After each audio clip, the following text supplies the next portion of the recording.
And we're live on Facebook.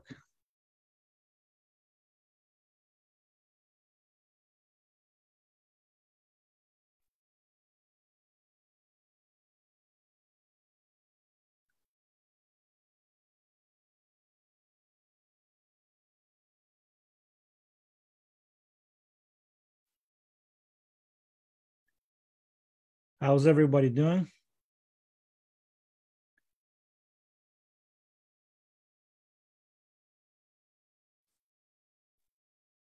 We're just going to give everyone a couple of minutes.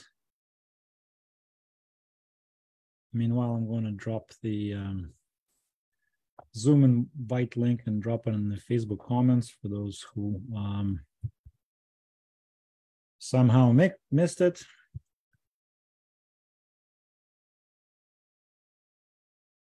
There you go.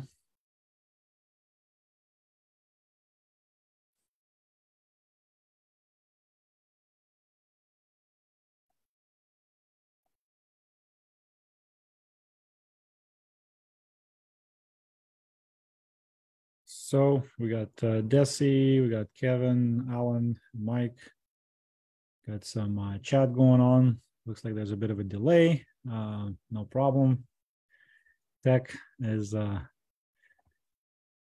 always going to be a bit of an issue, but we'll give everyone another minute or two to join.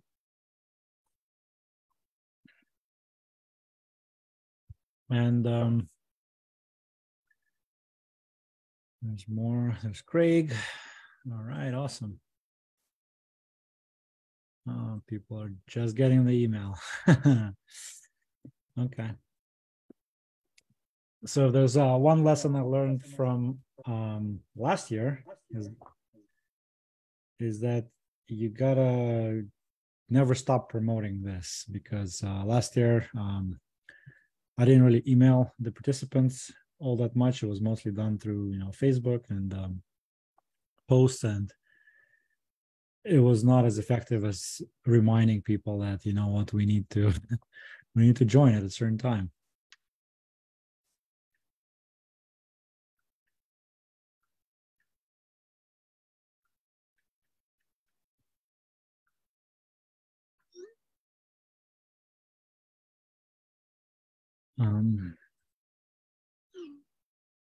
Somebody has their sound on. Trying to think, it might be Nolan.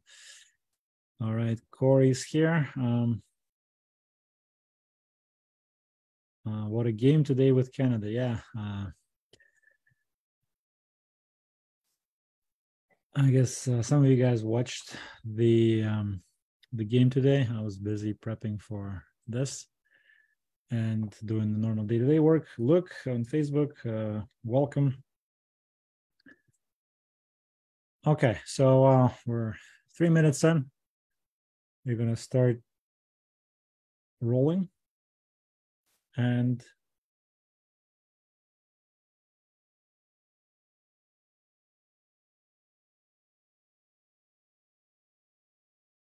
here we are.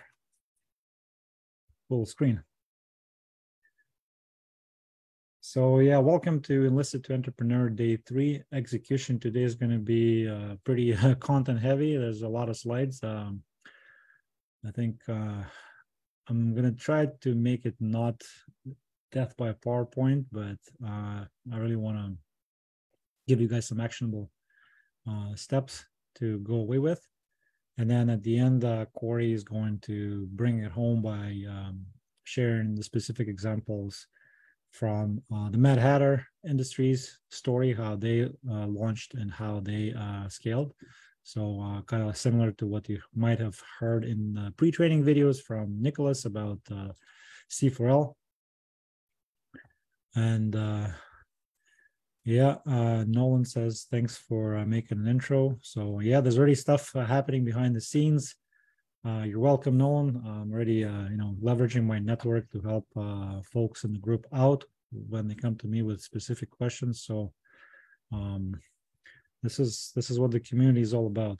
It's sharing and taking care of each other and spreading the wealth and the knowledge. So want to thank everyone for day 2 last night, and having a chance to talk about mission, which is very important for all of us. I see some comments, and guys, if you like this, please don't be shy. Comment inside the group, on your own personal social media, and other veteran groups. Just tell them how much value you're getting out of this, and it will only help more people to find out and then join. And there's a gentleman joined the group just today. He's from the US. He just lost his job, and literally got let go on Monday. So 2 days later, thankfully, he saw my post on LinkedIn and he joined. All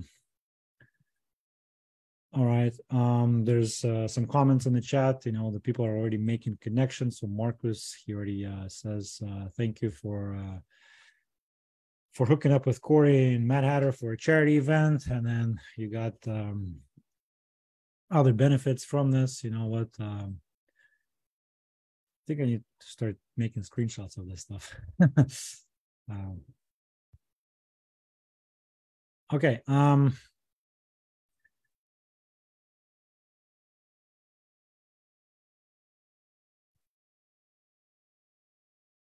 Moving on. So homework. If you were doing your homework, by now you should have either pinpointed the intersection of your passions, interests, and ambitions, kind of like get an inventory of your interests and get an idea of where and what you could be doing, or what maybe you have an opportunity in the market with your existing skills, like my friends here, Taylor, with his skills that he picked up during his military career, or Randy doing his MMA and firearms training. Whatever it is, you probably should be on your way to getting a better idea, and you should have crafted a mission statement for yourself or for your business, or if not, at least what we call in the business a headline. So when somebody asks you, what do you do, or what is your business going to do, you should be able to say something along the lines of, I help someone, your who, to get the results that they want, with which is your service or product, and without a pain or an issue that they want to avoid. So does anybody want to go and either drop it in the chat or in the comments, or go on screen and just kind of let the group know what you were able to come up with, or maybe you already had it. So now's the time. This is your homework. Otherwise, Desi is going to get the prize again. He's gunning for top candidate there. Submit his homework early.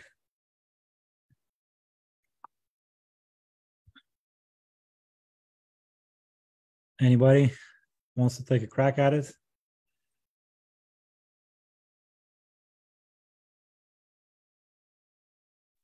All right, I'll take a crack at it.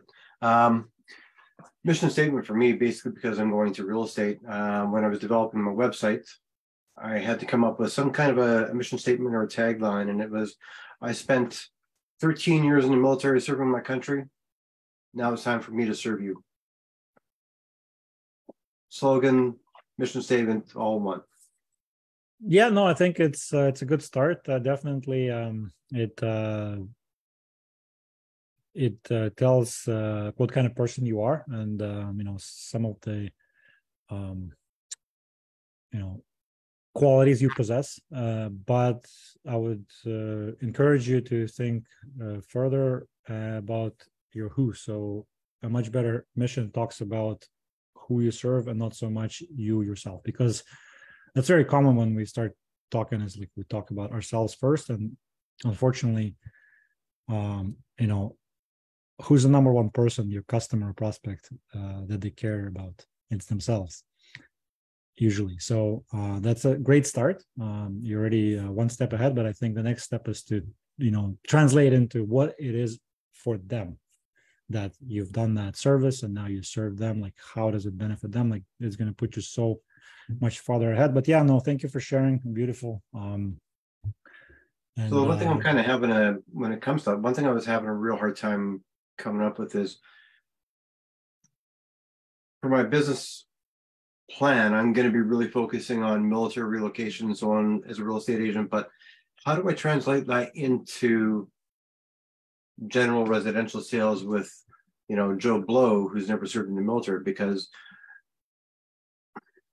all I've known is this, right? So how do I translate into something that Steve the plumber is going to be able to relate to? Well, short answer is that, like, do you want to right away try to service everybody, or do you first want to cut your teeth helping the people you care about most, which I assume are other military members, and they have a specific problem that you're very familiar with, relocation. So if you can get them the best relocation experience ever and get a bunch of raving fans from your military brothers and sisters by helping them solve a very specific problem for a very specific audience, just like we discussed yesterday, then you're going to have a library of like reviews, testimonials, what have you. People, your clients will meet other people, or they know other people. They will refer you. They're like, hey, Steve the plumber, I heard you're moving. You know what? My man Marcus here, he did such a great job moving me from Shiloh to Cold Lake.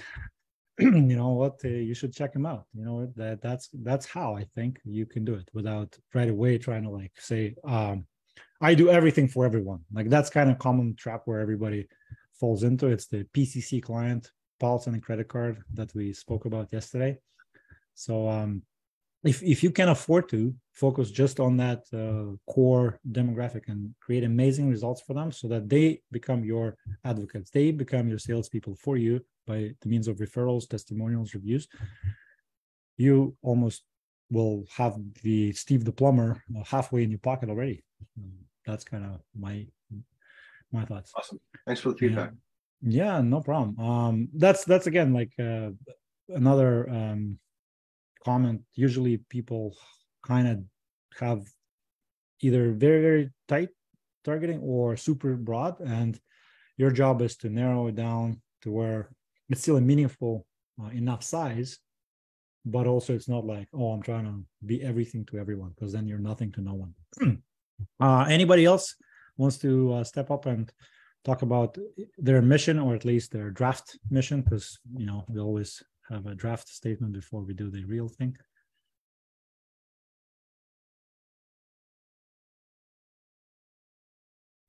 Yeah, I mean, I'll offer, although our mission statement is pretty vague, our slogan, where we say we help people to find their passion, live their adventure. Really subtly, what we do through the lifestyle and message is mental health through motorcycles and machine guns. And that's pretty niche. Our market is military and motorcycles, but that was where we focused.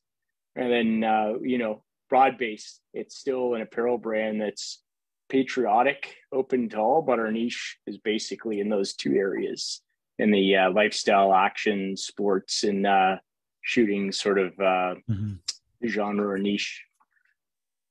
Yeah, no, that's good. And if it works for you, it's great. Once again, like a lot of these things are for when you get asked at a cocktail party or a dinner. So what do you do? What does your company do? Like, this is ideally what it should boil down to, without having to have like a paragraph explaining, in the chat, Michael says mission for Voluntold, which is an app that gamifies fitness. I guess we'll get 100,000 vets lose 2 million pounds. That's pretty good. All right, so let's move on because today's going to be pretty content heavy and jumping slides here. But yeah, I'm going to cover today 4 main things. One is going to be, the worst business, and basically like how to make sure you don't have a bad business. Then how to grow a business. There's only 3 ways really. And then 3 main parts of an online business, in my opinion. And finally, we're going to dive into some specific execution framework. So once again, remember I said yesterday, tactics usually expire very quickly, but the fundamentals always stay. Like, this is going to be more fundamental. So we're not going to go into like how to run Facebook ads, or like how, a Google ad campaign works, or, like none of that. There's going to be something that all of you or most of you can apply to any type of business, not just online, and then understand some of the fundamentals and hopefully either choose the right business model from the start or maybe do some tweaks and pivots to your existing one, especially if you're maybe a little bit unhappy with where you're at. So what is the worst business?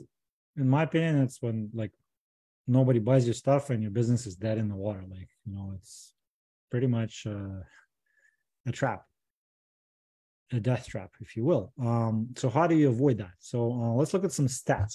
I don't want your business to be included in this statistic, but unfortunately, there's like 94% of businesses fail within like a year or 3 years. Like it's something crazy. Like if you look at the stats in the United States, remember we said like the Israeli startups have a 4% success rate, and that's 4 times better than the US. So you can picture like how many companies actually go out of business. It's almost everyone. So here's, I think Gartner compiled the top reasons startup fail, and I took the top 10. And look, no market need, user unfriendly, ignoring customers. So basically it's, making stuff that nobody wants or needs. And then there's all other things like, usually related to money, like pricing and ran out of cash. So what do you do? I'm going to tell you right now, marketing is probably not the answer. So like, you can't polish a turd. You can't put lipstick on a pig. So you got to come up with great offers. And going back to what we said yesterday, like this book, 99 cents on Kindle. I've met the guy who wrote it. I listened to his podcast, really intelligent. It will teach you how to make offers so good, people feel stupid for saying no. And it's not manipulation. It's really about adding value that people want and need to whatever that is you're selling, that they're going to be compelled to get it. Once again, a bit of a recap from yesterday. Make sure you start with a deep why, because it will attract people if they can get behind your why, and eventually it will sell better. And typically the framework for making sure you produce something that people want is, like we saw in the first slide, listen to a customer, ask them what they want and give it to them. It sounds simple. It's not easy, but it is just as simple like that. And that's the reason why I recommend really, really determining your who and making it quite specific, right? So some people go to the extent of where they have like posters on their desk saying like, this is Sally. She's 35 years old. She's got 2 kids. She lives in, Mississauga, Ontario. She drives to work every day, and like she's stuck in traffic for an hour. And like that's how detailed they go. Sometimes you can just say, it's relocating veterans. So like, what that means. You kind of, but then if I were to ask you to translate it to a civilian person, you'd probably make a list of like, what that actually means. But that, knowing that will tell you exactly what kind of problems they face. You'll learn to speak their language. You can become the number one go-to person in that niche. So doing a bit of recap. Now, I don't know if you've heard this before, and I know we say Recce in Canada. I did repurpose these slides from an American presentation that I did, but yeah, time on Recce seldom wasted. Like that's what they taught us, and what that translates to is it's not very easy to do reconnaissance on your competition, right? You can read Amazon reviews, you can read Yelp, Google reviews, and see exactly where they are doing really well that people like, and you can see exactly what they do that people hate or what they don't do. And this is how you can position yourself if your niche has established competition, right? There's groups on Facebook and LinkedIn. You are part of a Facebook group right now, and there's multiple other groups. There's Reddit, Quora, all of those, ask a question, answer the public type sites where people ask questions. And of course, in person, just like could be a formal event like a conference or a trade show, or could it just be like a gathering of, people shooting the shit. So it's best to ask. and you can of course observe all the reviews that's out there in the public, but like the best is to ask people directly. And there's a book called Ask by this gentleman called Ryan Levesque, former business partner of mine, actually worked for him for a number of years as a director of business development. So got pretty familiar with what they do, and it's really effective. They helped a lot of people. Really what it comes down to, I don't know if you saw it, but sometimes you're in a Facebook group and somebody comes in and asks like, what is, my mission is to help 5 print-on-demand apparel companies with marketing. What is the biggest challenge with marketing in your print-on-demand apparel company? And people are like, right. So this is really them employing the ask method. And you can do it in a Facebook group, you can do it in an email survey, you can do it in person, but essentially you can get the pain points of your target market in their language, right? So, if Marcus was to ask 10 veterans who are relocating, what is the biggest challenge with relocation? I'm pretty sure he would get a really extensive list, and he would know exactly which dominoes to knock on to make sure that the clients have an amazing experience, right? So where to ask if you don't have a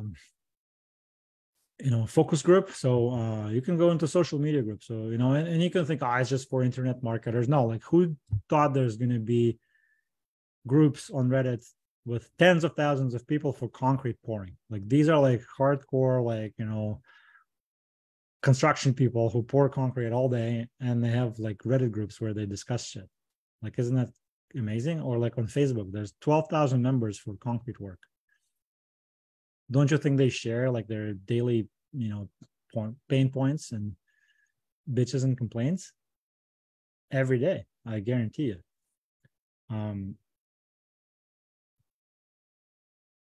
This was pretty ridiculous. I saw a banner. There's a chicken marketing summit. So like, and it's like $2,000 to attend. So like, who would have thought? But the chicken is a real industry, and they have problems in the chicken industry. There's also paid survey services where you can actually pay a little bit of money. It's very affordable to poll people and get answers from them. So like, here's a few examples. Like I've used surveys.google.com. You pay like, a few cents for each answer, and it like, you can ask different questions from people who visit Google properties. They usually get like a pop-up saying like, hey, if you want to access this content, answer these questions, and the questions are yours. Could be multiple choice, could be freehand. There's a startup I met in Toronto that's voice surveys. So it's like an app where people can answer surveys in voice.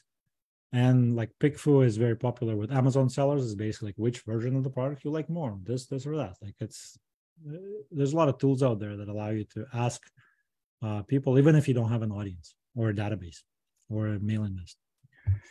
Now, here's a caveat. Just because they said yes in a survey doesn't mean they'll buy. People really say one thing, but they vote with their wallets. So for example, when I try to launch some new designs for an apparel line that I was trying to start, we created the designs, we put it up on Instagram stories, and we had a slider like, would you buy this? Yes or no? And would like, if we get a good number of people who said yes, we'd say, okay, this design is good to go. Guess what happened when we actually launched the design? How many people bought? This many, right? Because why do you think that is? More on that later. I'll come back to it. So I don't know if you guys, who here knows Tim Ferriss? Like if you know Tim Ferriss, who he is, or read one of his books, just drop a yes in the comments or in the chat. Yep, we got a few yeses there. So anyways, the guy launched not 1, not 2, but 5 Wall Street Journal, New York Times bestseller books. And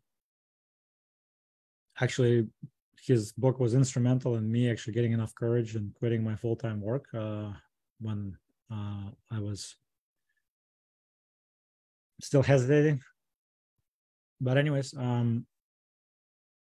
here's how he did it. So he used Google AdWords, at the time it was called AdWords, to split test, which really means like he wrote several versions of the book title even before he wrote the book. He spent $200 and had 6 different versions of the name. Some of them included stuff like drug dealing for profit. And of course, the 4-hour work week emerged as the clear winner, blew everything else out of the water. So imagine if you called this book Broadband and White Sand and spent like a year writing it, what would have happened? You probably wouldn't know who he is, right? So do you think he declared victory? No. What he did, he made some fake book covers. He went to some Borders bookstores. This was like, before Amazon. And he put the fake book covers on real books, and he like sat in the back and observed. Will people actually pick up the book? And only then he said, okay, the people will pick up the book from the shelf with that title. I'm going to write it.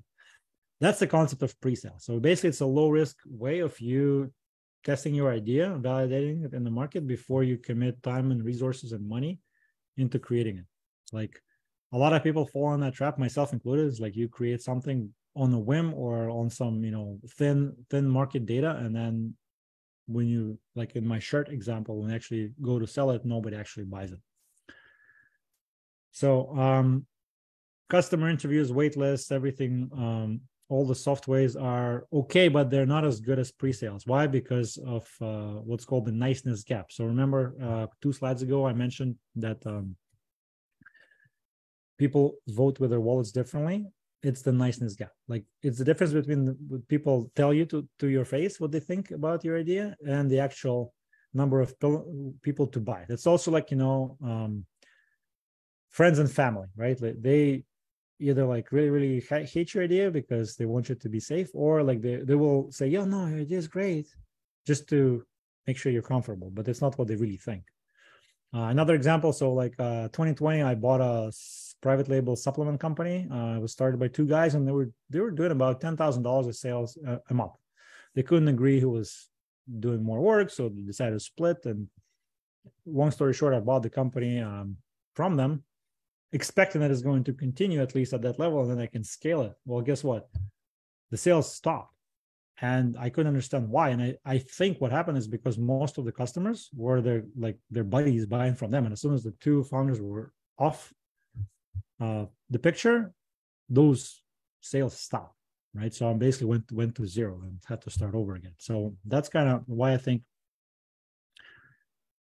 money in the bank is the data that you want, and you can get it from pre-sales. In fact, I don't know if you watch Shark Tank, but Damon John, when he started Fubu, he basically put a label on his brand label on some white shirts he bought at a store and tried to sell it first. And only after he sold a few dozen, he actually decided to proceed with his brand. Like actually a pretty cool story. Another guy, Moez Ali, he started a native deodorant and from nothing and sold it to Unilever for 100 million in under 2 years. It says the first 50 bars of deodorant were sold before they made them. So they did a whole campaign online without actually having the product in hand. In fact, Shopify actually has a functionality for you to pre-sell, like right there. It's on their website, it's on their blog. It's built in, right? So here's an example of how it works. On Shopify, you drive traffic to a page that looks like this. Here's a skateboard concept. And it says this is a pre-order listing. Boom. Kind of like a Kickstarter model flipped on its side. Do you guys like this so far? I see some people yawning in the audience, so maybe I'm boring you to death. If you like this, drop it in the comments. Give me some feedback whether this is useful. Okay. Yes, loving it. This is good. Thank you, guys. I need to screenshot this because we need to share this, man. All right. So yeah, this is the first part where like you have a proof of concept to establish product market fit first. So this will ensure that you don't waste a whole bunch of time and money on something that nobody will buy or nobody wants, or only you and like your mom wants it, right? So does this make sense? Any questions? Do you start getting ideas on how you can implement this in your business? How this is a low risk way of you validating your idea before going all in? I know we like to go all in because we're military people, but hey, like I said, usually send Reiki first.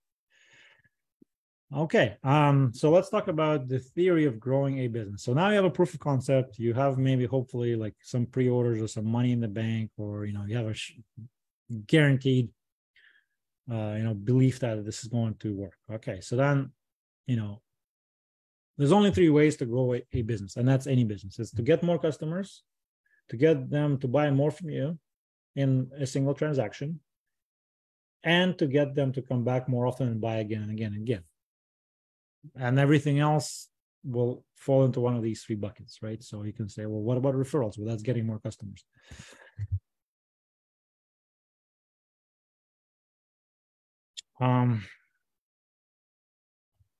Did I miss a slide? No. I did miss a slide. How do you get more customers? So really it is, again, simple, not easy. You find where they are, you figure out what they're doing, and you get in front of them. So like with the hamburgers example yesterday, if you know you have a hungry crowd at a football game and the game is over and now there's like 30,000 hungry people coming out, that's the place where you want to be, right? That's how you're going to get more customers and sell all of your hot dogs. That is broken down into more or less four buckets. So, actually two. Either you tell them about your business or other people tell them about your business, really. Right? This is how you get in front of more customers, is you either tell them yourself or other people tell them about you. And then that breaks down into inbound. So like they find you through your content that you post on your social media or on your blog, or maybe you do a guest article in a magazine. It's owned media, earned media. Like, somebody, a magazine runs a feature on you, a YouTuber, an influencer features your product. Then there's outbound, where you reach out to people. So you cold call, you email, you leave door hangers, you knock on doors, like that's outbound. Then there's advertising, which is mostly paid ads. That's kind of like what I do most of the time. And there's referrals. That's other people referring, either voluntarily through referrals and word of mouth, or affiliates because they're going to get a commission. They're incentivized. So this is it. This is pretty much it, right? So this is how, on a very, very high level, you get more people into your funnel. Hugo says funnel is important. AJ says very informative. Okay, Alan has to log off, so make sure we get better and then watch the replay. Save the questions for later. Okay, so does this make sense so far? If it does, drop a yes in the comments. Once again, how do you find out where your customers are? Oh, we'll just start advertising, in fact, up until recently, I think more than 50% of money that a Silicon Valley startup would raise, it was already pre-budgeted to be spent on Facebook and Google ads. Like that was baked into the budget up until recently, because everyone's default mode was like, I'll just run ads. Paid ads are great.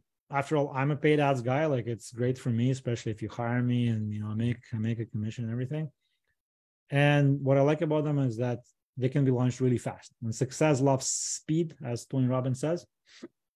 I think paid ads are great for quick market validation. So like Tim Ferriss spending $200 on AdWords to test the headline for his book.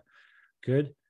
Or I think it's great for a force multiplier, aka pouring gasoline on the fire. When you already get in sales, we already get transactions happening organically, and then you just like put paid on top and just blow it up.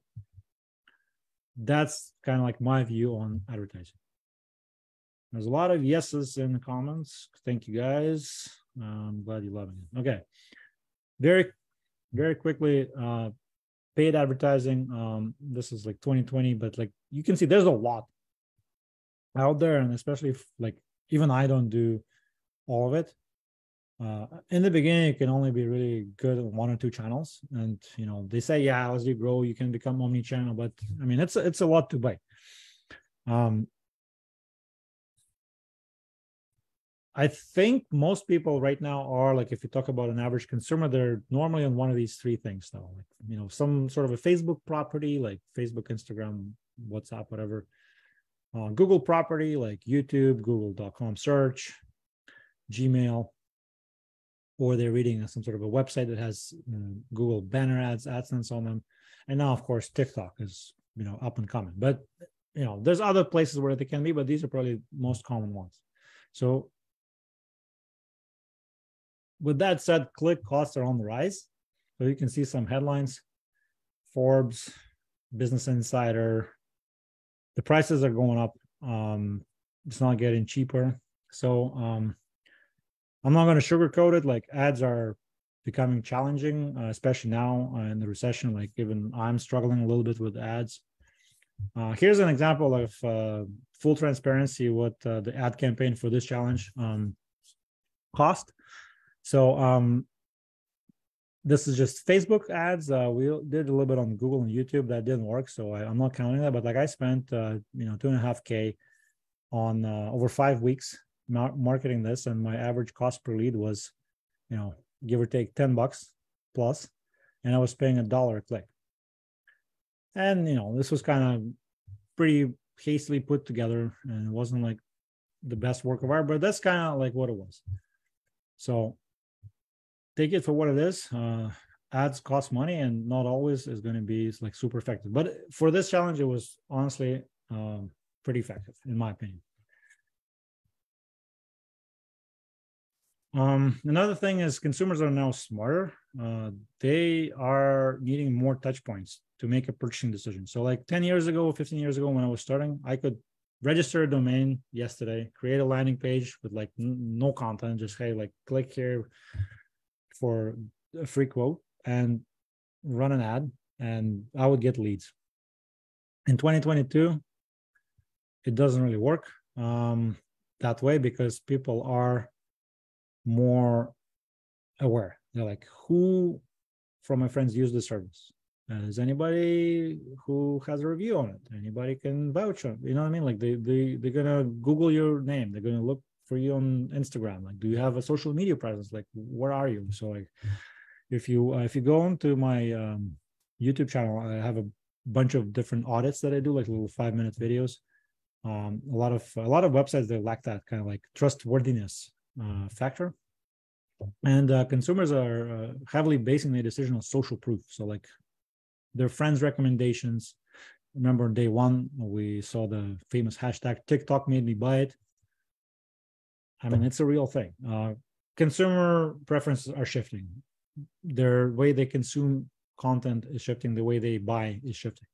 Just because something is being advertised doesn't mean that people will buy it. Like, you know, 20 years ago, if something was on TV, it meant it was legit. 10 years ago, maybe when something was advertised on Google, maybe people thought it was legit. Now people are a lot more cautious.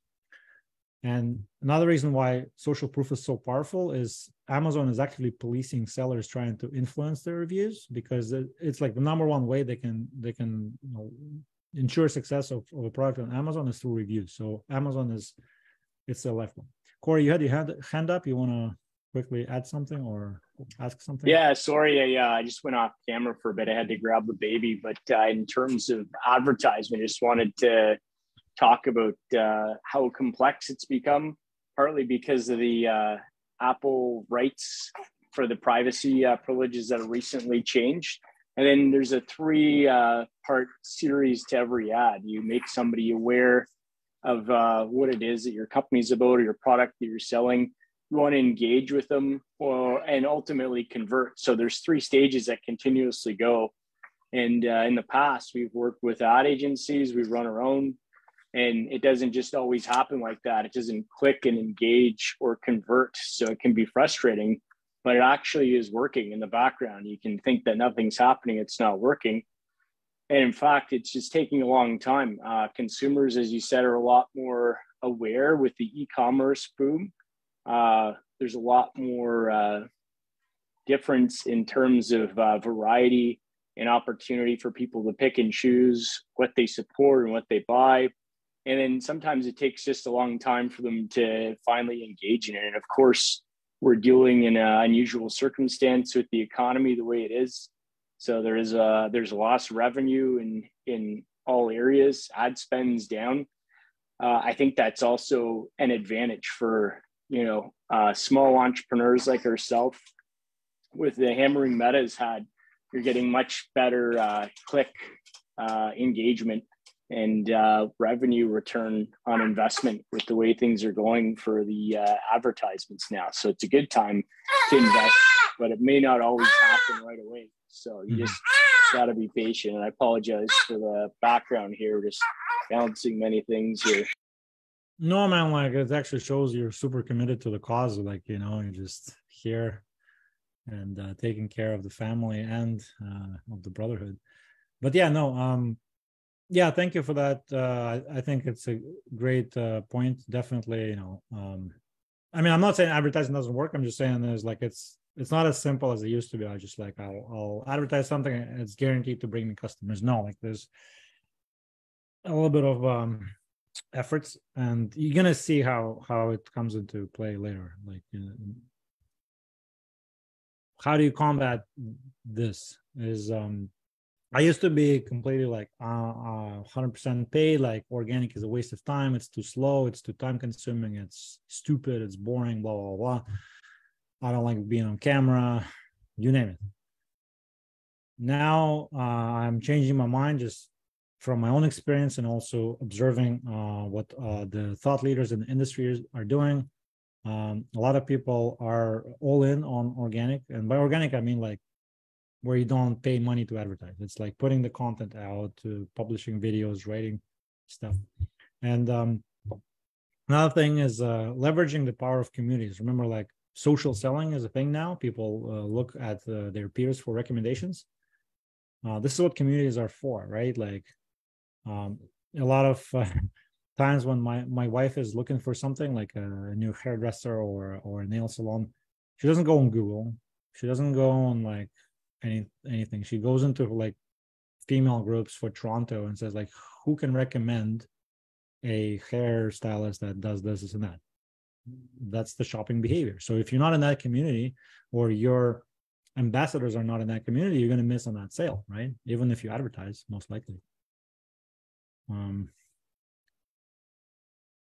Boom. Great comment from Corey, kind of mirroring what he said. So thankfully you already entered a lot of communities during your ask phase when you were doing the recon. Like, remember I said you probably, if you're trying to research concrete pours, you already joined all those groups. You start asking meaningful questions, hopefully commenting, and you establish yourself as a bit of a credible person in those communities. Or you can always build your own. Like, I'm building a community for Enlisted2Entrepreneur right now. You're part of it. You're part of the group. We almost have 500 people in it. It's also a great thing. And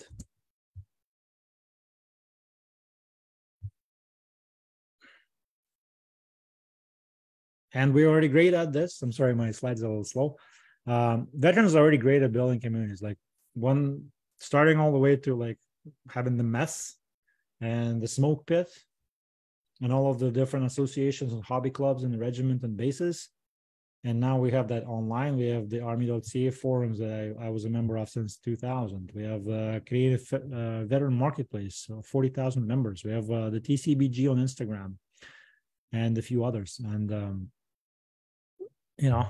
we're good at creating communities, at least around ourselves. Smoke pit is where business gets done, says Mike. That's right. You know it. However, I did quit smoking when I went on my para course in 2002. So I was out of those deals.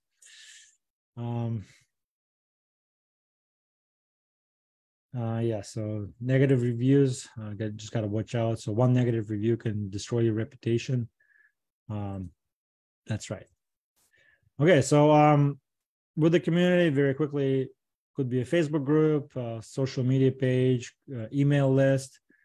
Could be something in real life. You can build like your local community around your neighborhood. Doesn't matter. But essentially, you kind of cultivate your own community of ready buyers. And if you have that community, you can run your pre-sale in that community. Like if you remember, how did C4L start? They started selling at the Armory, right? So already had that community kind of built, that audience. I mean, there's a little bit of that niceness factor that we also mentioned earlier, but he already had somewhere where you could test different designs and see what sticks, what doesn't. So it was great. Again, Tim Ferriss example, when he wrote the book, so he already knew that it will sell, but now he had to promote it for real. So how did he do it? He used, at the time, it was like 2007, the bloggers, people who were writing blog articles, were like the influencers of that decade. There was no YouTube yet. There was no podcast yet. So they were people who had an audience reading them on a daily. And he didn't try to go to each individual blogger one by one. He's like, okay, where do they, remember, like I said, figure out where they are, what they're doing, and get in front of them. So he did the one domino. He's like, the biggest tech event of the year, Consumer Electronics Show Vegas in January. He goes to the blogger lounge where they all hang out and drink coffee in between sessions, and just start striking up conversations. And several bloggers like the book, they tweet about it, and it just blows them up. So it's very strategic. Remember that. I think it's a great strategy. We employed a similar strategy as a segue at CES 2020. So we had a consumer electronics gadget. So instead of me spending, I don't know how much money on having a booth at CES or trying to cold mail 300 different, tech publications, I found out there's an event called Showstoppers at CES, which is like a third-party event. It's 3 hours. It's $7,000. You go, you get a table in a room, and they bring all the press there. They feed them food. They give them free drinks. So instead of being there for 4 days and spending, I don't know, $50K on the booth, you spend a fraction of that. You spend 3 hours, but you have all of the press there in one room, captive audience. And this is how we got a lot of editorial, blog posts, TV features, magazine features, you name it. I was on live radio from that room with CBS Radio, right from that room. So one domino. Think about it. How can I knock it off so it makes everything else irrelevant? Very powerful. How do you guys like this so far? Drop me a yes. But what this is similar to is there's a book, I'm sure some of you heard the term called the Dream 100. What it really means is if there was 100 people in the world that you would die for them promoting your stuff, who are these people? That's your Dream 100, right? So there's a book about it. I've never read the book, but I know the actual method.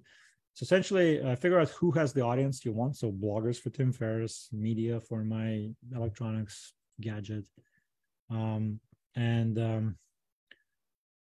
figure out how to become friends with them, become valuable to them. Alluding to that conversation about how to get a mentor, this is kind of similar.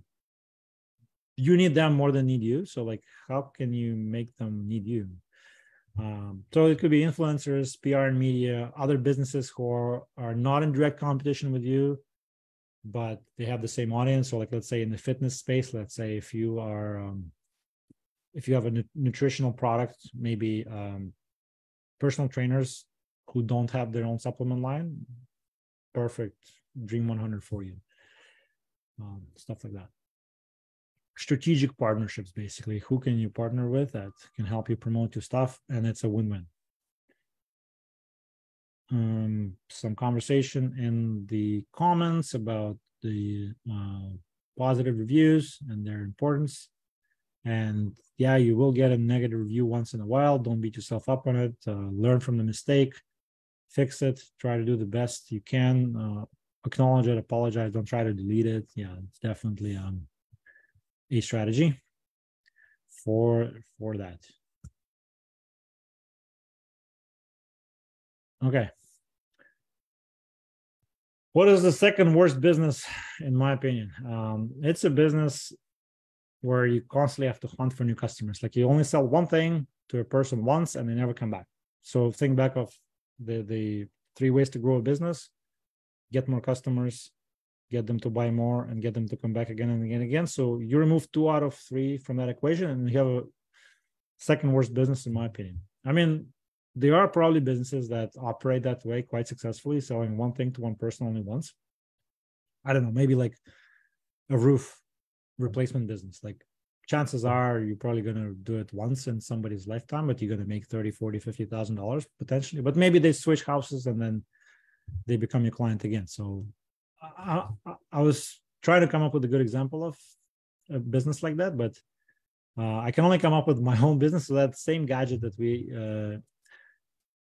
exhibited at CES Showstoppers 2020, like it's really one of those things where people only buy it once and they don't really need it again unless it breaks or they want to maybe gift it to someone. So in that sense, we're constantly advertising, constantly promo to get new customers, and eventually you run out or it like loses steam, and then that's kind of where that brand started struggling. And I just want to throw it out as a caveat.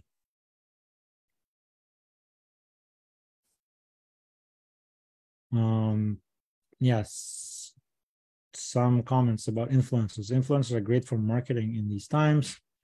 They're definitely helpful and can accelerate your brand awareness much quicker. Yeah, I mean, I wouldn't like, I mean, some people have influencer marketing as a acquisition channel. My personal experience is that I didn't get a lot of sales from influencers per se, but it does help with like social proof and content. And we're going to come back to it later. So for me personally, like if I get sales from influencers, that's extra, that's gravy, that's bonus. But even if they just like the thing and they talk about it, that I can cite as, you know, so-and-so who's an expert in such and such thing, thinks the following about my product or service, that's already a win. Okay, so how do we avoid being a single purchase business? Once again, why it's so bad, like or not ideal, let's say, because the most expensive customer to acquire is the new customers, people who don't know you, that you have to have several touch points, that they're going to ask 10 friends whether you're legit or not. It's the new customer. And the famous marketer Dan Kennedy, he said about new customer acquisition, whoever can spend the most to acquire the customer wins. So it can go both ways for you. So one is like, you can be optimistic that you know, if I can outspend everybody and figure out a way of making so much money per customer that I can outspend everyone, then I'll be a winner. So that's fine. But also keep in mind that everybody else is usually trying to outspend you. So it's going to be very competitive. So how do you get people to buy more from you, more than this one thing once? A good analogy is to be like Amazon, or be like a really good salesperson. Like if you come to a store, I don't mean a sleazy car salesman, I mean like a really good salesperson. So there's a concept called value ladder. So basically it's an ascension from where the customer starts with you to where you can take them. So all the way to the highest level. So in the case of a dentist, usually you get like a, you know, free or really cheap service initially, like a teeth cleaning or something. And then eventually, as you stay on with them for life, you will need other things like a wisdom tooth pull, the root canal, crown. So over the lifetime of your doing business with them, they're going to make thousands and thousands of dollars. Also, in the same visit, like maybe you come to fill a quick cavity, and then they figure out, oh, you know what, like that tooth is gone, you need a crown, and then you have a wisdom tooth that I recommend pulling. So like right away, that single visit can turn into several $1,000s. So that's kind of what you want.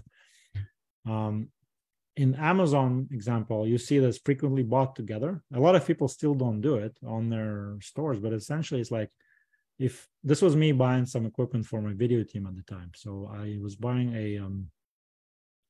I think it was a light fixture for a camera person.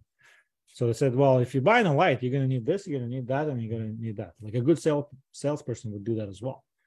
And this is how Amazon is so successful. So the single transaction, they just added another $100 to my order. And a simple example in McDonald's, like, would you like fries with that? Like that phrase makes them billions of dollars every year. So think how you can, what kind of product or service can you make that or produce that is not going to be a single product thing, and like what else can you offer the customer that's going to serve them, not like a bullshit add-on that they don't need, but like to make their experience even more amazing. And that's how you're going to increase the size of that transaction. So here's another example. It's, it's a little, some people don't like this. It's too direct response, but essentially, so this was a tactical flashlight. So they were saying it's like, super bright, whatnot, and blah, blah, blah. But notice like how, first of all, they're trying to buy you more than one by giving you incentives. So like if you buy 2, you pay less per unit. And if you buy 10, you pay even less. So that's their first thing. You think they're done? No. Well, you bought a bunch of flashlights. Now you're going to need a bunch of batteries and rechargeable ones, of course. And then you bought a bunch of big flashlights. Well, maybe you need some small flashlights for, you put the big one in the car and a small one in the pocket, or vice versa. And then, you're pretty serious about illumination since you bought so many flashlights. Maybe you need a floodlight for your home, right? And then, of course, there's a warranty insurance. So like this is like to the extreme, but essentially what it allowed this company to do is to, they were selling, remember this one flashlight for like what, $50? They were paying affiliates $85 per sale to promote this offer, because they were making in this funnel clearly a lot more money than $85. So this has been unheard of at the time. It's like 5 or 6 years ago. I think this guy made $15 million in like less than a year. And then everybody copied him, and that's a long story. But anyway, so this is how you can get people to buy more in a single transaction. So get your customers to come back more often. Ideally, if you have something more of a consumable or recurring, so like, food, snacks, coffee, supplements, beauty items, you can, think about what it is. Even like apparel could be like potentially seasonal, right? Like you're gonna have like a winter collection, summer collection, but certain business you can start seeing now, because some certain business models are like more convenient to this equation. Basically, you live and die by LTV being greater than CAC, and that means your lifetime value of a customer has to be greater than the cost to acquire the customer. So some more examples of getting repeat business. So like subscription boxes were all the rage a few years ago. Now they're kind of tapered off, but like, the Dollar Shave Club, everybody heard that story.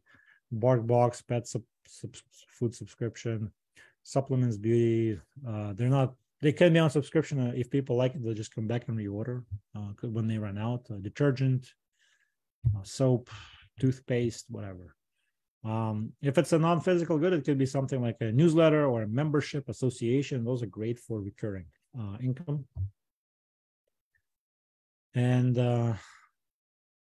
another important thing is to get them to come back. So like in the beginning, I said last year when I ran this, there was a lot fewer people showing up to these calls. Why? Because I wasn't emailing them. This year, I'm emailing everybody. Like there's several emails coming out reminding people to join, and the attendance is up. So if you don't have an email list or something where you can contact people through SMS, messenger, email, something, if it's, and like, for example, my car dealership, like they call me like every quarter saying, hey, we have this like sale. Do you want to come? Like, because they have my name, like they're proactive. So totally should do that. And if you don't have that program in place, make sure you collect customer data. Here's an example from e-commerce. So an app called Klaviyo for email marketing that is really good for Shopify. So for instance, in this case, we had a large percentage of revenue from email marketing. So this was not me running ads. This was people really coming back because they got an email saying, oh, well, we have this sale, or we have this special, or we have this new product, right? So 24% like extra on top. Is that good or bad? Okay, so that's a big part of the presentation done about the 3 ways to grow a business. So get more customers, get them to buy more from you in a single transaction, and get them to come back again and again and again. Any questions so far? How do you guys liking this?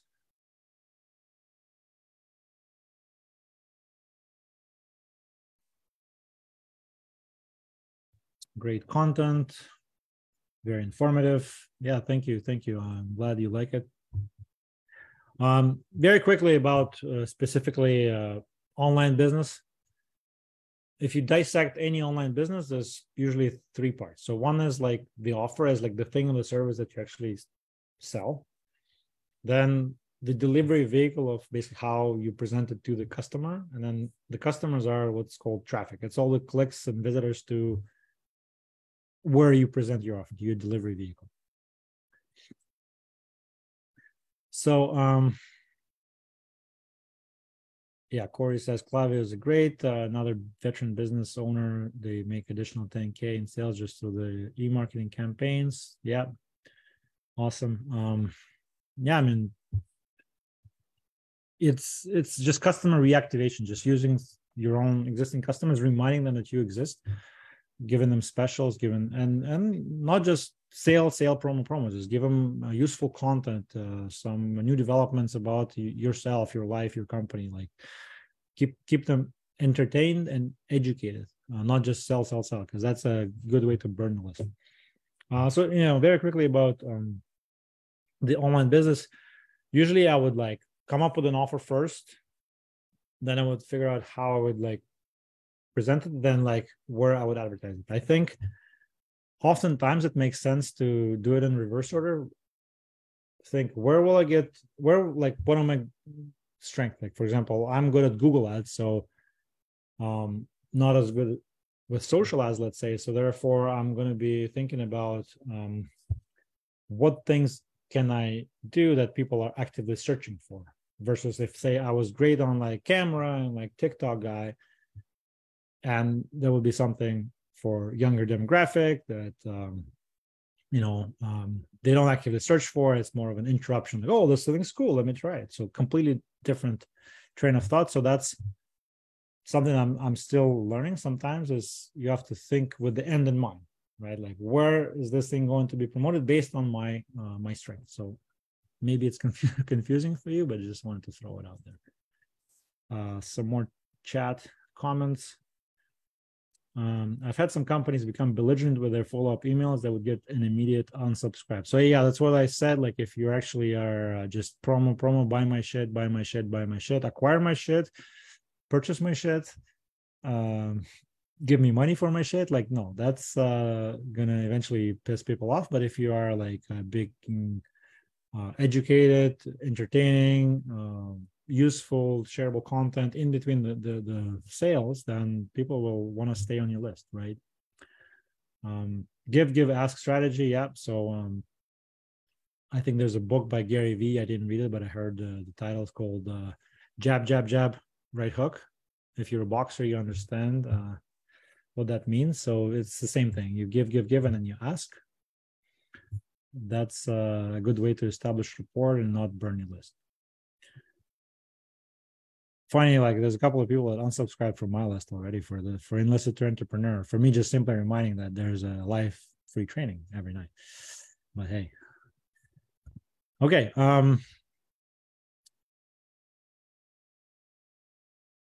Slides are really slow. So now I want to talk to some specific examples as applicable to the online business models that I was involved with.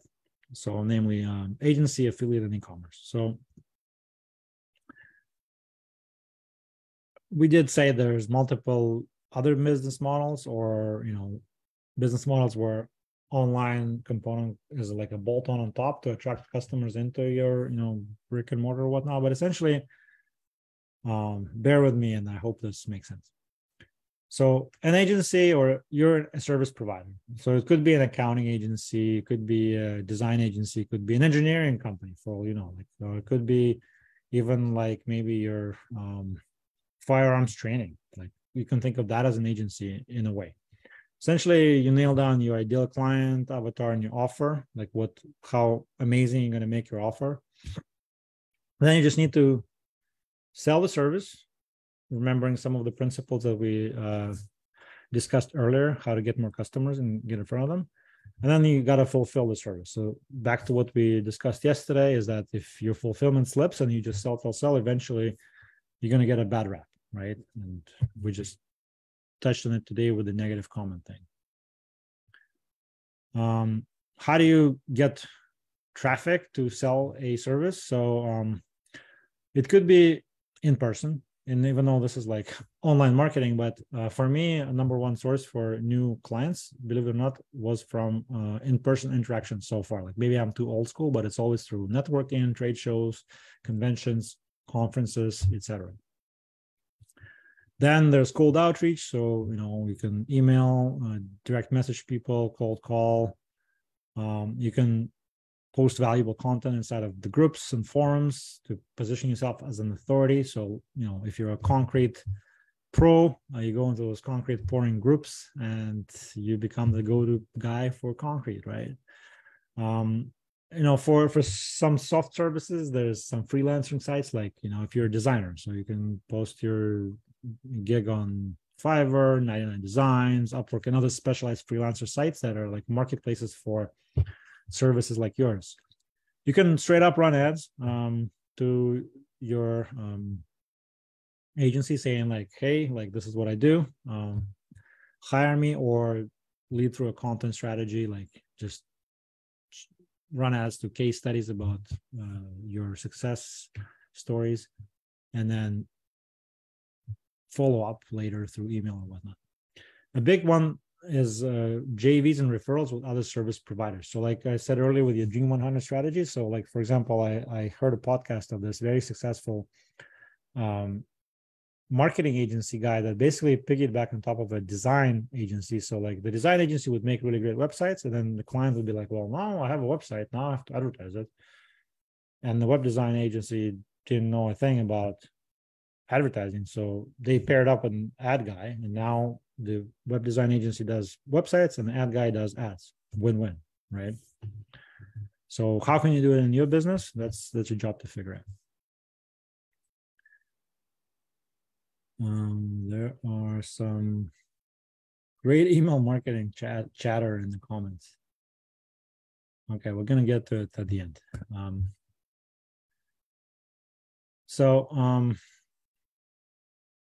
gonna just give a quick example. So with an agency, so I'm not sure if you've seen my agency website, but essentially, so we have the homepage where it just says, what we do for whom. Like you probably recognize the format from earlier. Apply now button, and there's a pretty long sales letter. Some people don't like it, some people do. Essentially, yeah, it's just it's for people who are ready to click here and book a session, right? And for those who are not, like when I mentioned the case study strategy, like you could basically prove to them that you know your stuff by giving them like free information, like, this is how you generate leads, this is how you do this is how you kill your sales. Boom, like you download a PDF or watch a video or something, and then they become a little bit more trustworthy with you. It's like, oh, well, they've done something, right? And then you have, essentially, this is it. Like, this is kind of how we present ourselves to the world, so they can read about our services, our successes, what we do, what we don't do, watch a couple of testimonials from clients, download some free case studies, and there you have it, right? So pretty simple.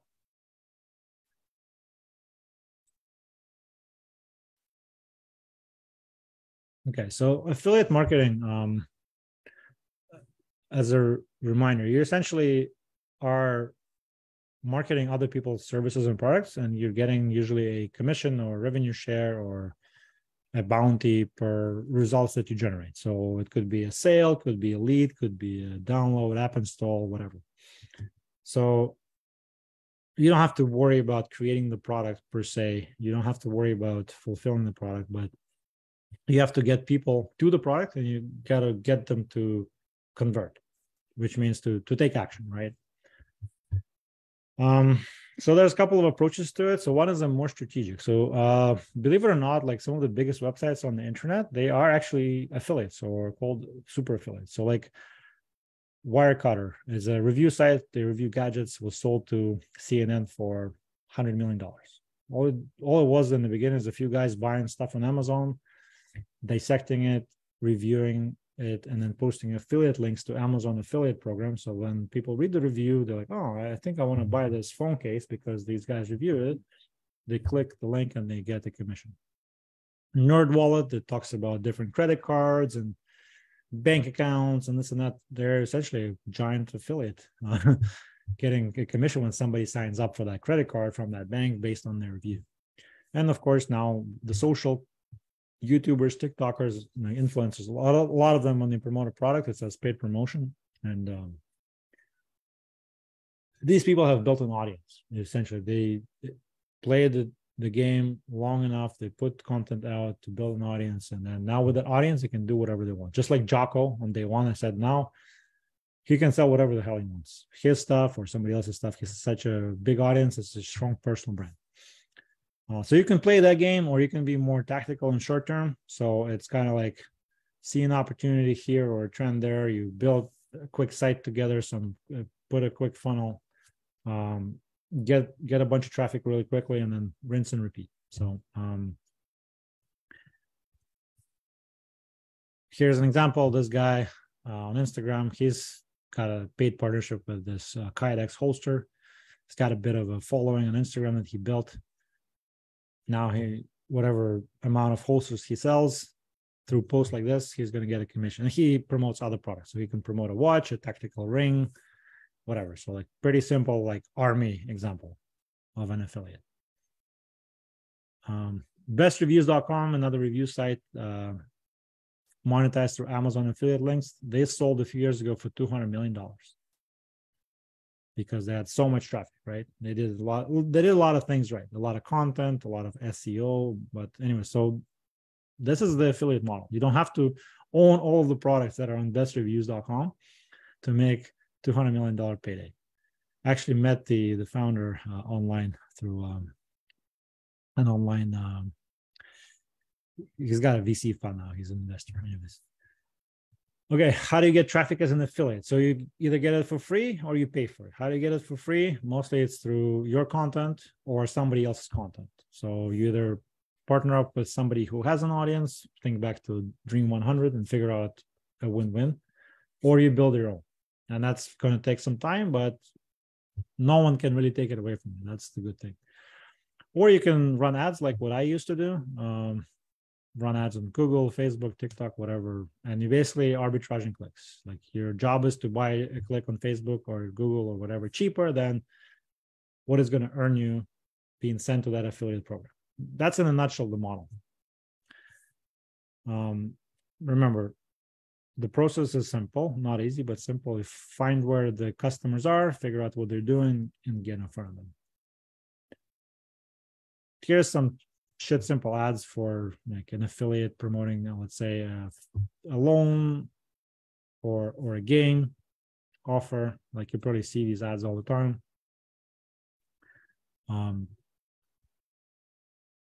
Some text ads for insurance. So your real stats from one of my old ad campaigns. Just promoting life insurance and driving them to a landing page that said how great this life insurance is. Ads, right now what works best is something called UGC, user generated content. So like videos that look like they were made by somebody on their phone, like, something that's not professionally produced. If you're like a brick and mortar, I think a great way for you to implement a formal kind of referral and testimonial program. So like if you give us a honest testimonial at the end, you're going to, get some sort of a benefit. This way people don't forget. And that builds a library of content for you to use as ads, to use on your website as social proof, to do whatever. It's never hurts to have a library of content from your users, real stories.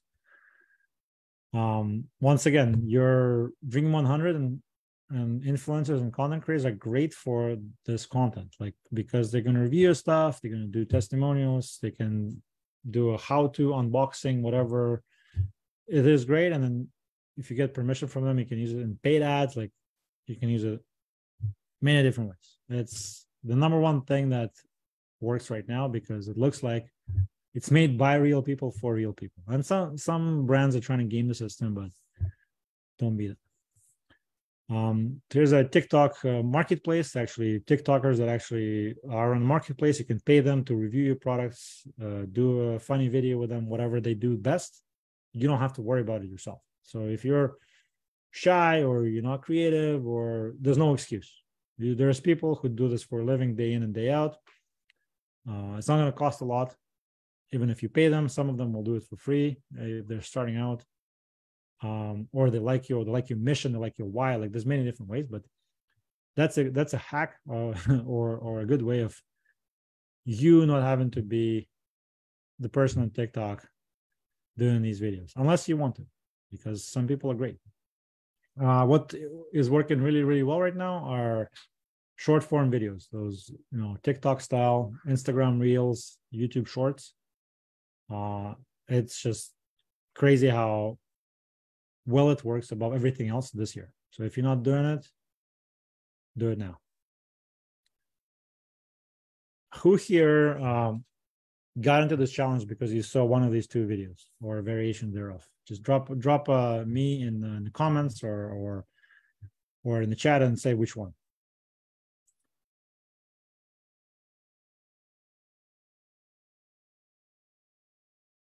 Yeah, they're going to try to regulate UGC. Yeah, that's a whole different discussion, but don't do anything unethical with it, and I think you're going to be fine.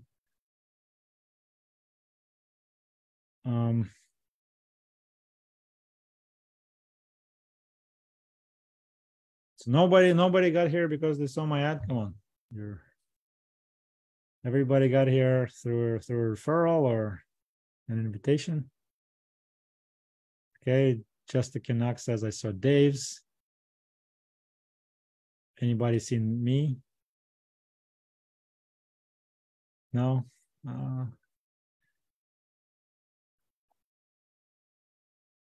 So Dave, so yours, yeah, I guess. I mean, I saw both. I mean, I saw the stats, like, I want to say 80-90% of people in this group for this year, they came from one of the ads, and these are just two top ones. Unfortunately, I did use the Dream 100 strategy, but I only had like a D4. So I had like Corey, Dave, and a couple other people. So I didn't have a D100. I had a D4 or 5. TCBG did a shout out, and a couple other folks on Instagram, but not too many. Like, again, I wish I had 100 people promoting this. But most people found this group through one of these ads where I had to pull out my phone and shoot a fucking selfie video, or go to Good Life Fitness gym and start doing push-ups and like yelling to my phone. But if I didn't do this, you guys wouldn't be here. Like Dave said on day one, like somebody pulled him aside in Spain and said, "You're selfish for not sharing your story." If I didn't do this, if Dave didn't do this, most of you wouldn't be here today. And as a result, veteran lives would not be changed. Remember the mission. So there was some comments earlier today how it's scary to go on camera. First of all, we've done a lot more scary things in the military than doing this. Listen. Somebody wants to say hi.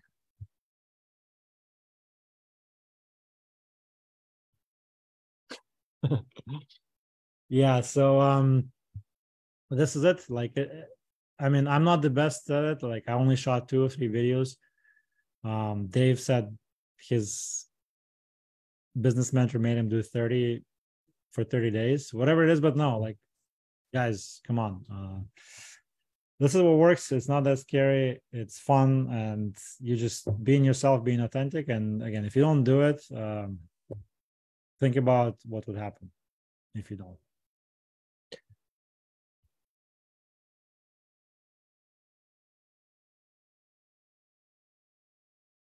So in the affiliate model, there's a temptation to just kind of like take the most shortcuts, because I'm just going to send clicks to the merchant and then the merchant will do the selling. That may work, but most cases you need to add additional value, because again, when I work with clients, like one of the initial questions, I'm like, who is your primary customer? And then why should they buy from you? So nothing changes. If you're an affiliate, should they buy through you, through your affiliate link, and not anywhere else? Especially when like there's multiple people promoting the same product.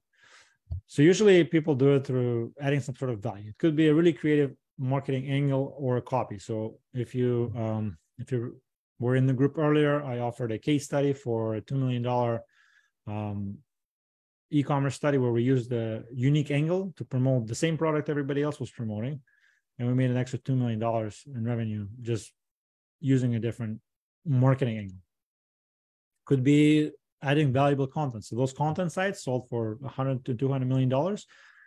They took the time to actually write a review, take photos of the product to help people make a decision. That's value. Boom. You can do it on the webinar, on the TikTok, like that's what girls do with makeup. Like, oh, this thing does this to my face. It's a review essentially. You could add bribes and bonuses. So like you can have your own thing. So for example, if I was an affiliate to Randy's, MMA program, let's say, right? And I'm a boxer, I could say, well, Randy teaches mixed martial arts. So he's going to teach you everything, grappling, striking, and this and that. I'm a really good boxer, so I'm going to put a free report for everybody who buys through my link about boxing punches and blocks. And this will incentivize people to want to pick me as opposed to, doing something else. That's how you do it. Here's a simple, like old school example of a pre-sale page. So it's like an advertorial article about solar panels. Tells a story about why they need solar to cut their electric bill. Here's a comparison page. So they just have like a nice, easy to digest format where like this VPN is better than that VPN. That's an affiliate page. They don't make VPNs, they just compare them. Fun fact, the mattress industry, like Casper and everything, the number one channel was affiliates, because people were like, what's the best mattress? And then these affiliates were making millions of dollars, and then they were trying to bribe them to write reviews about them. It was a big expose in New York Times, but essentially, yeah, they used this, these mattress companies, this was the number one growth channel through other people's content reviews. Jumping into e-commerce. So again, remember, e-commerce is you sell a physical or even a digital product that you own now potentially, or maybe you drop ship it. So essentially on the front end, you do the same thing as an affiliate would, promoting a product or service, which is now yours. So now you have to worry about the back end, sourcing and everything, and fulfilling. But the good thing about it is now that you own a product or a brand, you can use other affiliates to promote it for you. Remember the flashlight example? The guy didn't do any of his own marketing after the initial test. It was all done through affiliates. He just worried about getting enough flashlights and fulfilling them as fast as he could. And he paid affiliates a hefty bounty, which was unheard of at the time, so that they would go out of their way to promote his flashlights. Like you couldn't go to a website on the internet in 2016 without seeing a fucking tactical flashlight ad. I don't know if you remember. Here's a framework for launching e-com products that I kind of gravitated to based on like 6 years in the business. So you get some sort of idea validation first, which we did in the first part of the presentation. Start documenting your journey as soon as possible. Like, don't do it like under your blanket in the dark room that nobody knows. No, like just start documenting your journey on social media or whatever that you're doing. This is day one. Like this is day 5. Here's me on a sourcing trip to China. Here's me mixing shit up in my tub.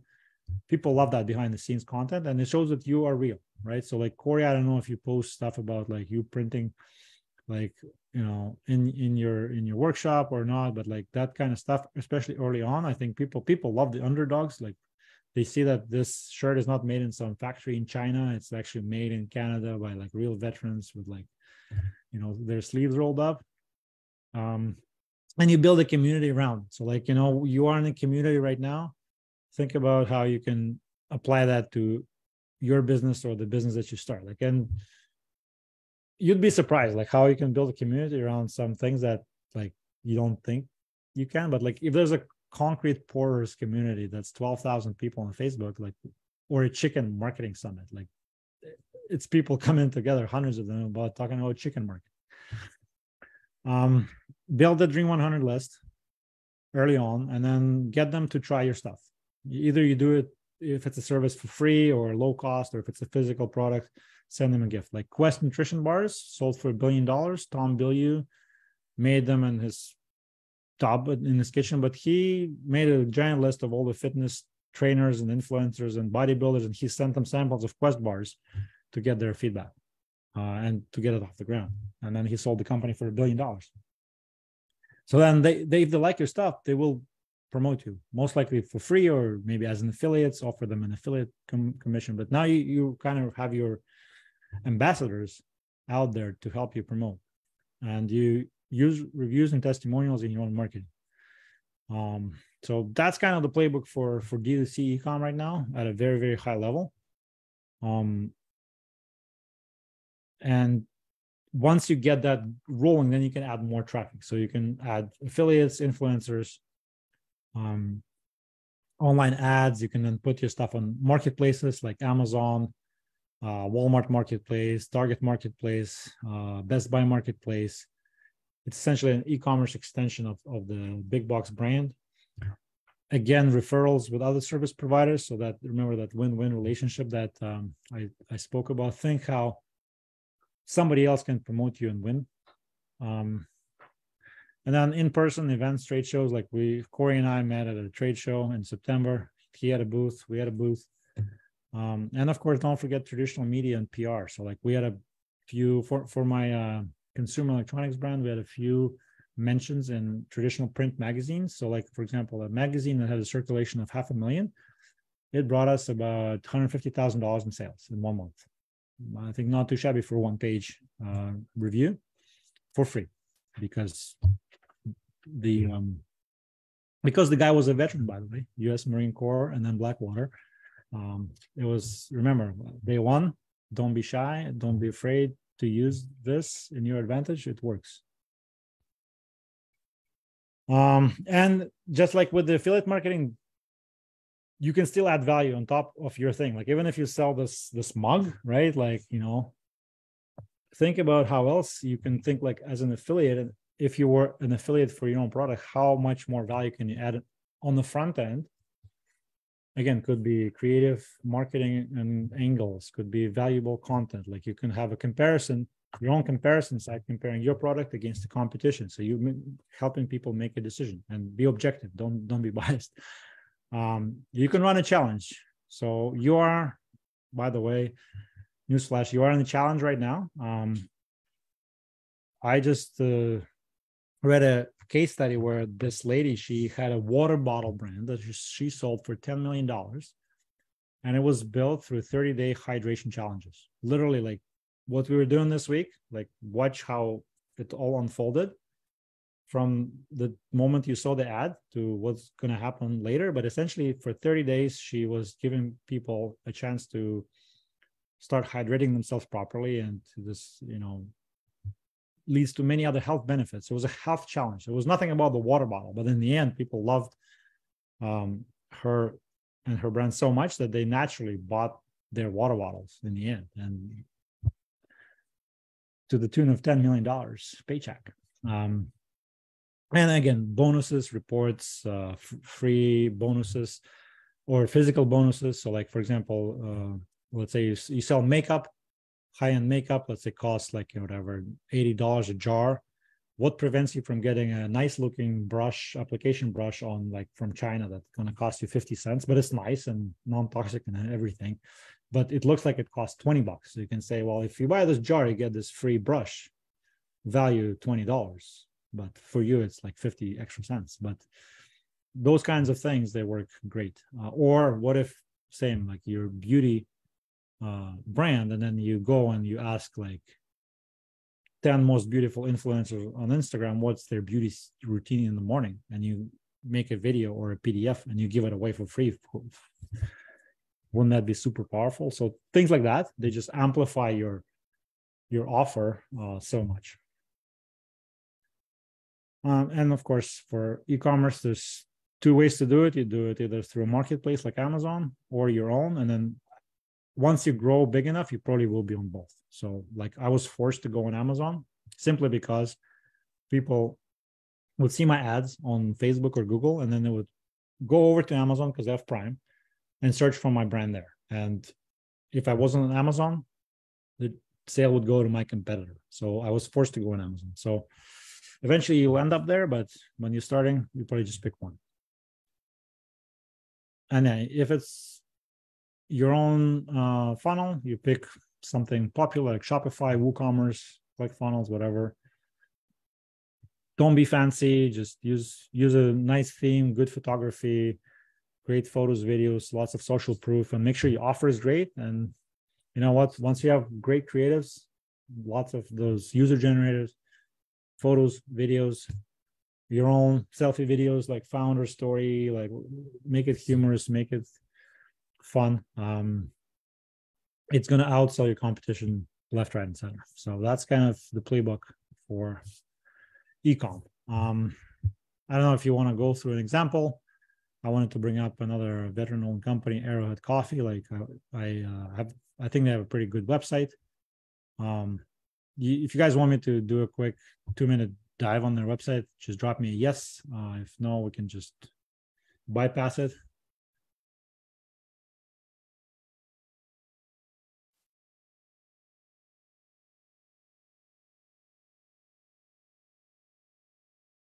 All right. Okay, let's do it real quick.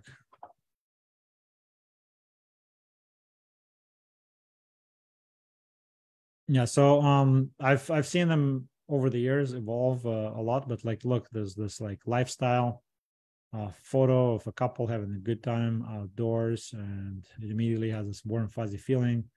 It says who it is for, strong and free, and I think there's a play on words, both like the Canada North, true North, strong and free, but also strong and free people.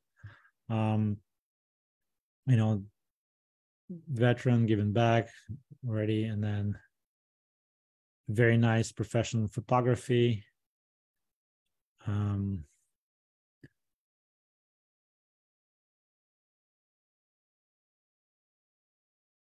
Talking about the mission. Remember, I said it's important. So it's right there on the homepage, and they have real customers. So they show that it's a real company, that actual people bought it before and they didn't die, and they like it. They're smiling. Reviews, best coffee. I was blown away. Veteran owned. So they do a lot of things right. I don't see a place for signing up for some sort of an email newsletter. Usually it's a good to have, but they probably have it somewhere else. So let's click on a product.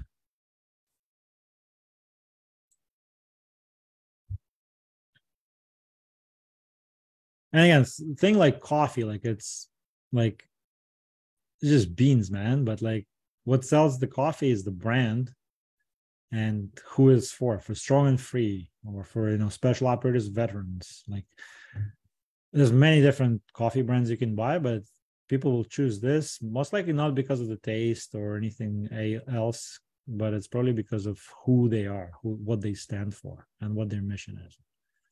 And they have a subscription option. Remember, getting them to come back for more.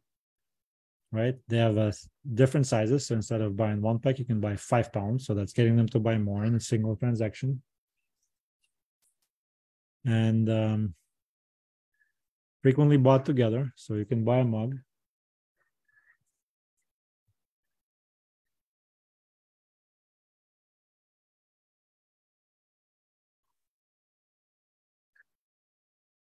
Okay, I think I have to step out for a minute, but this would be a good segue for Corey to maybe start talking about his story and see, if they followed this playbook or a variation of thereof and what worked and what kind of they did for Mad Hatter. Is that okay, man? Yeah, we're just right in the middle of bedtime, so there might be some background noise, but can you all hear me okay? Yeah, awesome. Well, yeah, just to reiterate some of the points that Greg had talked about, for me, I really wanted to key in on execution. So for me, I think that's such a critical step. I'd say execution is number one. My rationale behind that is because it is far better to have started yesterday than tomorrow. You're thinking about an idea, you have an idea, and the longer you take to actually execute, the longer you're kind of playing catch up. For me, I started with one goal in mind, make the apparel relevant, make it awesome. I had some soft goals, which was to meet Corporal for Life, who is my hero, because I grew up, I was overseas when Corporal for Life was getting started on my second tour.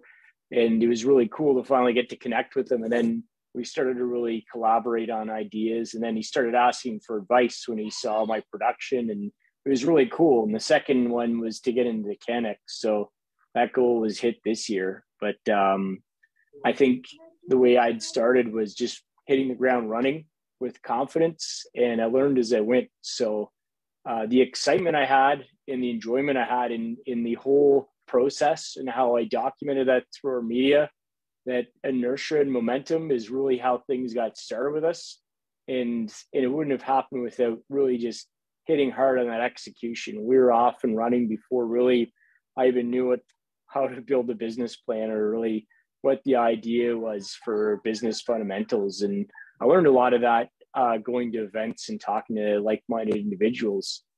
Of course, planning and preparation is really important, but I'm going to just hammer back on that importance of execution. So I'm not going to say to take planning and preparation for granted, but ultimately it comes down to how you can execute. And for some cases, if you can, a lot of people have great plans and they never execute. I've heard of all the best ideas from people who said they would have started this or that, but never did, and claimed once there was a business like that, they'd take credit for that business. So you get a lot of armchair quarterbacks.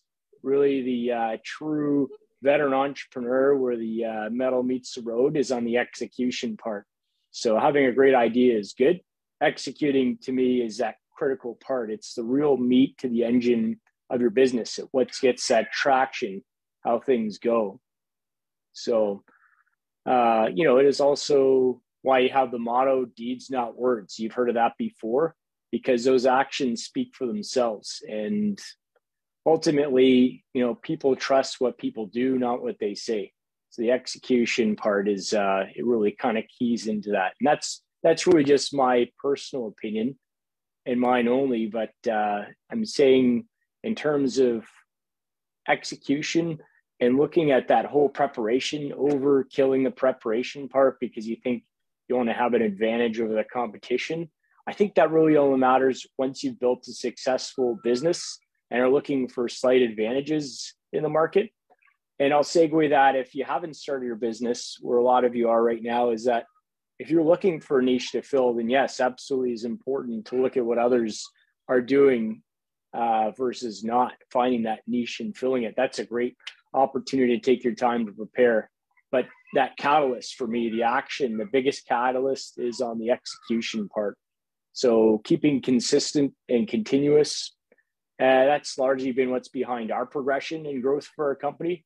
So I think that's really important. It really kind of speaks to the importance of execution and continuously being able to execute. So regardless of what happens, I'll paint an example of what's been going on in our business. We just had a new child arrive 3 weeks early, completely unplanned. I was actually in the field on an exercise when I got one of my troops that passed me a phone at 3:30 in the morning in my baby bag. And I was out in the field, and you know how cold it get at night. So bolted awake at 3:30 in the morning, and we ended up successfully delivering our third child. But you just got to kind of roll with the punches when you're in business. And we had our whole network go down. My computer hard drive crashed, all the files, all the artwork we lost.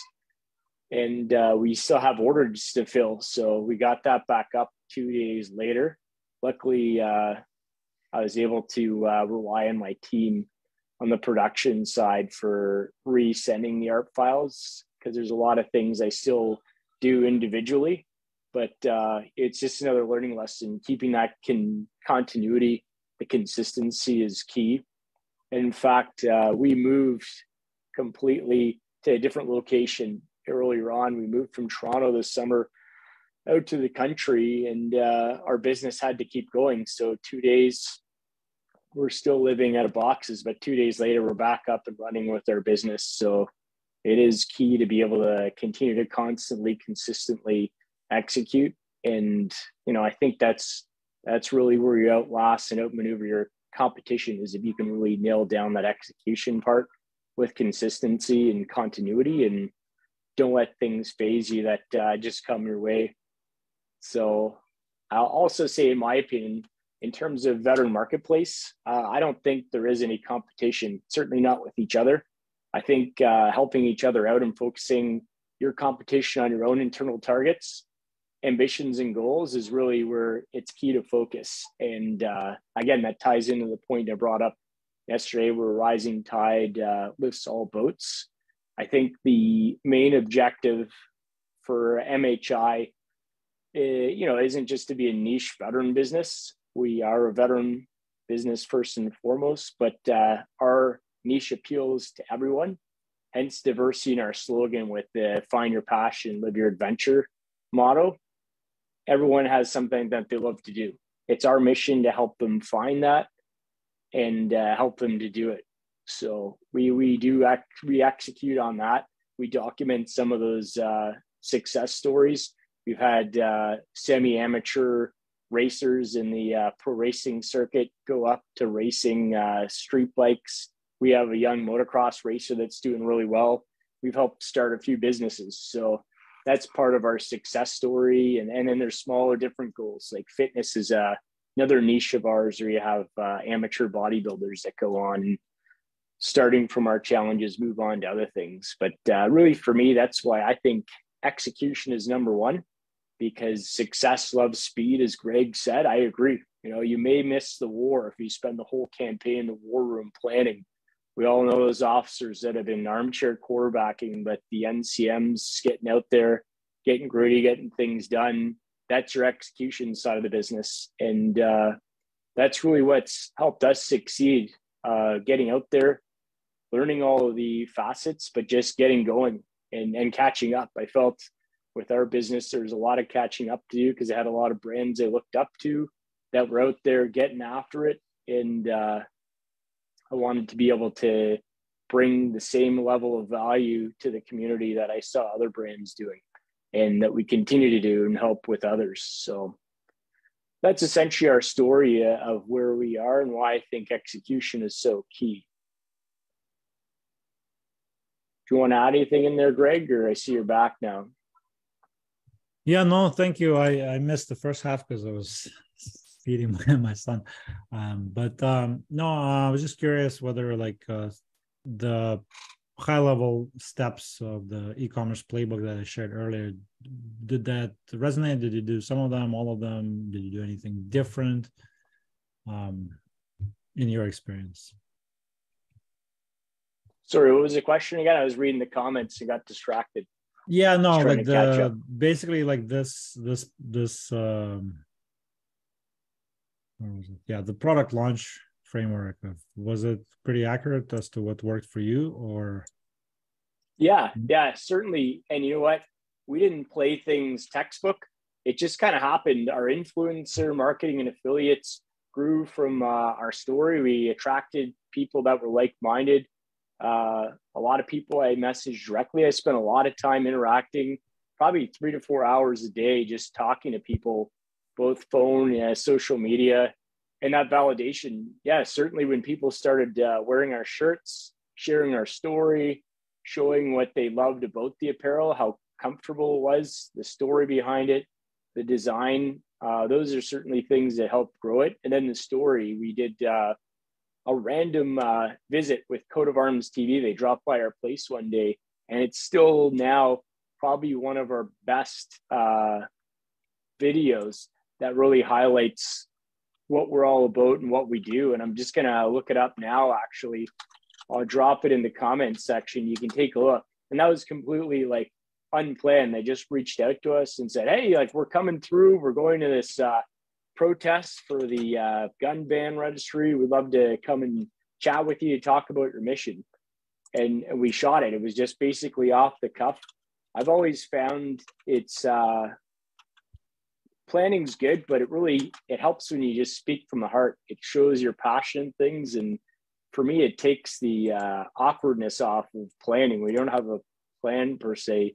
You kind of just wing with it, and you learn as you go. But perfecting things, certainly it's important, but speaking from the heart is key. And really why we ended up nailing down that message is, I guess, because we said it so often, it came across so consistent as we applied refinement to that message. So I'll just pop it in the chat here. You can take a look at it later, but that really helped. That was one of those things. We just kept connecting with like-minded individuals, kept getting opportunities, and that ties back into the execution part. If you hadn't had the opportunity to just go ahead and get things started and get your mission out there and start doing, you're missing out on all these opportunities to network and connect with like-minded individuals, like-minded businesses, and just missing the opportunities. So I guess, was it Joe Rogan that said, just getting to the gym, showing up and putting in that work, that's the biggest victory, just getting to it. So I think that really ties into the execution part on how pertinent that is. Yeah, no, thank you. And about like the off the cuff opportunity with Coat of Arms TV, I think Churchill said, like, I'm probably going to butcher the quote, but like, what if in the moment when like the biggest opportunity of your life comes around and taps you on the shoulder and you're not prepared for it? So by you doing everything that led up to that moment, you were preparing yourself for it. It's just like our feature in the Guns and Ammo magazine. It wasn't like out of the blue. No, it's because of the work that we've done before that somebody there noticed, somebody told someone. We didn't solicit it. It was actually, inbound. So it was something that we've done before, did it right. Probably a few things that led to that event. So I think don't discount like doing the work and trying and stumbling and finding a way. It all compounds.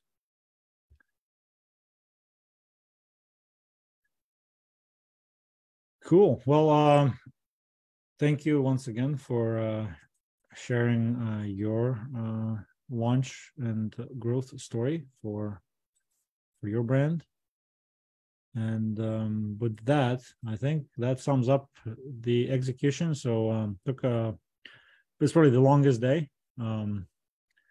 but there was a lot of content. Hopefully I didn't overwhelm you or confuse anyone. I try to kind of give you like the high level frameworks, the strategies, and the fundamentals of validating a business idea, growing a business, and then some specific online strategies without getting too deep into the weeds of like, this is a Facebook ad or this is a, content funnel or this and that. So if this was valuable, let me know right now.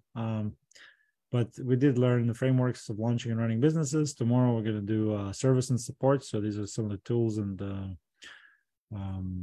services and things you will need, and also budgets and maths behind.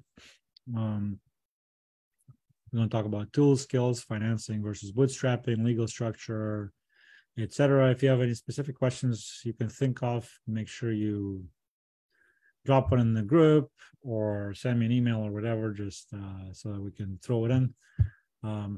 But yeah, I think right now we can open it up for Q&A, and thank you once again for sticking with me.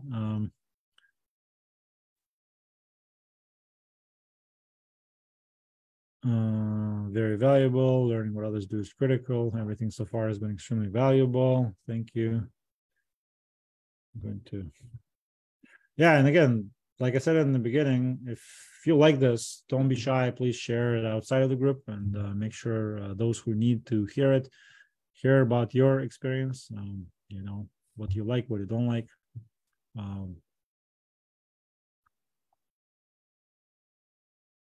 While people are thinking about Q&A, homework assignment will be posted once again. So today, the winner is going to be Marcus, because he went on camera in front of the group.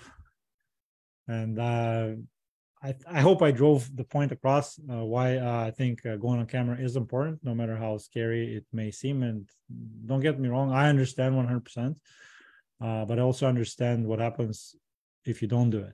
Right. That's where everything is going, at least online. And if you are able to overcome that little inconvenience, discomfort, in order for the big mission, and I made you think about your mission for a reason. So if you're, your mission will outweigh your discomfort many times over, and you will do it, and you'll see how effective it is. So, Marcus, make sure to reach out to me in private for your address and sizing. So we're going to win a package from Corporal for Life today. And I think you prepared something cool. Awesome. Thank you so much, Greg. And yeah, that's for everyone else. Make sure you go do the homework and try to respond using video. It's safe zone here. There's no one's going to give you a hard time. And like I said, with my videos on Facebook, like, I can tell you how many people seen them. And I only got two haters. 75,000 people saw me doing push-ups and good life and yelling at my phone, or standing in my room next to some plaques and talking about my story. Only 2 people hated on me. If you don't have any haters, it means you haven't worked hard enough. Exactly. I probably haven't done a good enough job to piss enough people off. But like only one called me a scammer, and one said something else, and I just ignored it. So, all you can do. All right. Let's see Okay. Mark, can you send it to me on email or Facebook Messenger? Because this chat is going to go away after we close Zoom, and I may not be able to save it. Okay. Any questions, guys? Anybody wants to say something, comment, anything that was fucked up in this presentation, too long, too complicated, went over your head? Like, don't be shy. Like, this is really your chance to help me and help the group to make it worthwhile.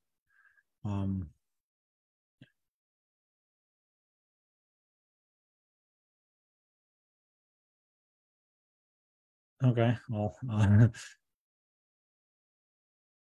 just want to say thank you, crystallizing a few things that were not clear for me. Yeah, and like, you know what, like, even if you are not new in business and you know these things, sometimes just hearing it slightly differently from a different person, that one thing can, like, oh yes, like, even if you get that effect, I think it's worth it.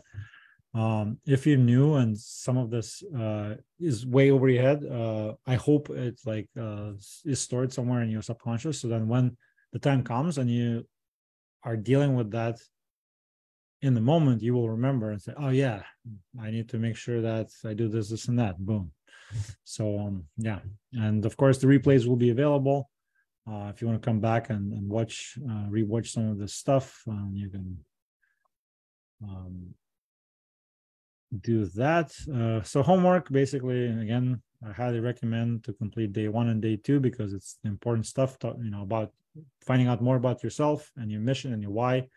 And you probably will come back to it again to polish it up. Again, common mistake is making it too general or not specific enough.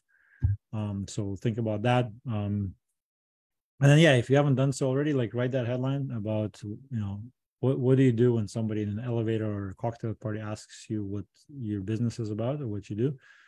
Some suggested format is I help your who to get the results that they want with your what product or service without pain or issue they want to avoid. There's some examples here. And